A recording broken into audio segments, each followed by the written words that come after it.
Nice. One more.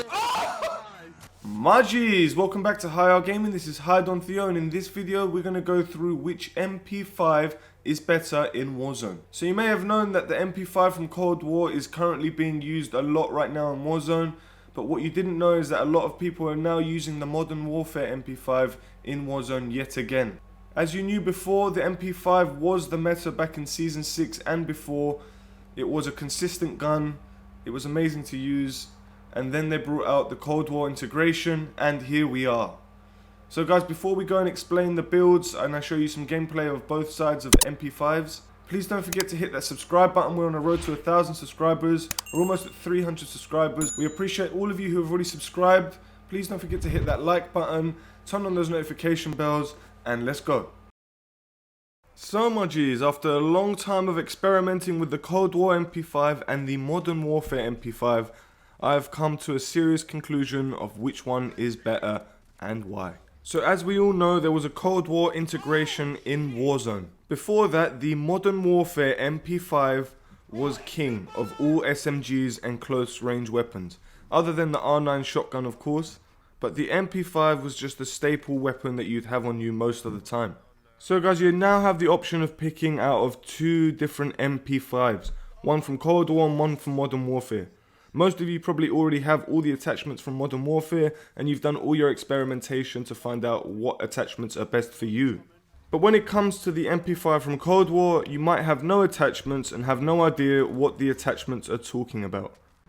For example, there are now attachments which can increase vertical and horizontal recoil control, which before Modern Warfare they didn't include this feature. So guys, most of you know that there are a lot of metas right now in Warzone and that pretty much any gun can be used in Verdansk.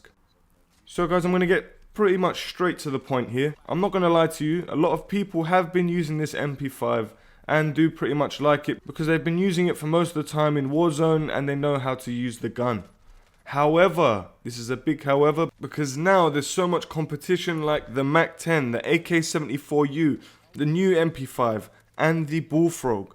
All of these guns, I'm not going to lie to you, can beat the Modern Warfare MP5 in a one-on-one at the same distance. The Modern Warfare MP5 seems to have added a little bit more recoil. They must have done that during the update. Guys, the Modern Warfare MP5's damage range is also atrocious. Honestly, it's like shooting a BB gun. I think the BB gun would do more damage than this MP5 did at a range. The update must have made the Modern Warfare MP5 a lot closer range. Instead, I pulled out the Cold War MP5, messed around with the attachments, and wow, am I happy. Guys, literally with the right attachments, there's no recoil, the damage is so powerful. And you know what, the mechanics of using this MP5 feels really nice. It feels like it really belongs with the game. Guys, this Cold War MP5 is a lot better than the Modern Warfare MP5, at the moment anyway. They must have done it because of the integration. They want people to use more Cold War weapons for now. I don't know the real reason, but I'm guessing that's the case.